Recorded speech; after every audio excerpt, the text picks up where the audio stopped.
মনরেগা প্রকল্পে দুর্নীতি খুঁজতে এবার 3 সদস্যের কমিটি গঠন করল কলকাতা হাইকোর্ট। 3 সদস্যের এই কমিটিতে একজন কেন্দ্রের প্রতিনিধি, একজন রাজ্যের প্রতিনিধি ও একজন অ্যাকাউন্ট জেনারেল থাকবেন বলে জানা গিয়েছে। বৃহস্পতিবার জব কার্ড সংক্রান্ত মামলায় এই কমিটি গঠন করেছে প্রধান বিচারপতির ডিভিশন বেঞ্চ। মনরেগা প্রকল্পের সুবিধা না পেয়ে 327 জন চিঠি লিখেছেন বলে জানিয়েছেন প্রধান বিচারপতি টি.এস. শিবজ্ঞানম। গোটা রাজ্যে ভুয়ো জব কার্ড সংক্রান্ত যে অভিযোগ উঠেছে তা নিয়ে তদন্ত করে রিপোর্ট দেবে ওই কমিটি। আগামী সপ্তাহে ফের এই মামলার শুনানি রয়েছে। মনরেগা প্রকল্পে অনেকেই টাকা পাচ্ছেন না বলে অভিযোগ। 2023-24 অর্থবর্ষে যাতে সেই স্কিমে নতুন করে কাজ শুরু হয়, হাইকোর্ট তার জন্য একটা প্ল্যান অফ অ্যাকশন তৈরি করতে বলেছে কেন্দ্র ও রাজ্য সরকারকে।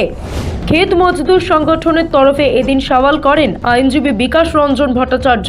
কেন্দ্রীয় সরকারের তরফে আদালতে জানানো হয়েছে, রাজ্য সরকার ইতিমধ্যেই হলফনামা দিয়ে দুর্নীতির কথা স্বীকার করে নিয়েছে। ব্যুরো রিপোর্ট, সময়, কলকাতা।